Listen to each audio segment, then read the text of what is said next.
Ayrılığımız yüreğimize derin yara vurdu bak.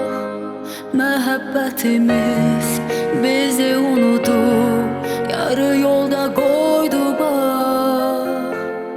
Üzümə kadar, ölene kadar mənə qonaq oldu bak. Gündüzlerimiz, gecelerimiz bize ayrı bir günah. Mənə dikilen bakışlarının köynəyindeki naxışlarının indi payız yağışlarının yeri görünür.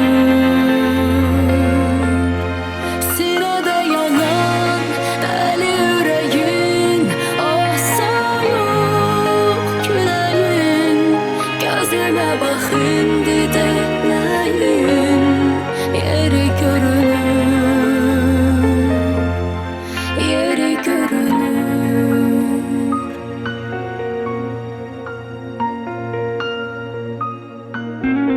Ayrılığımız yüreğimize derin yara vurdu.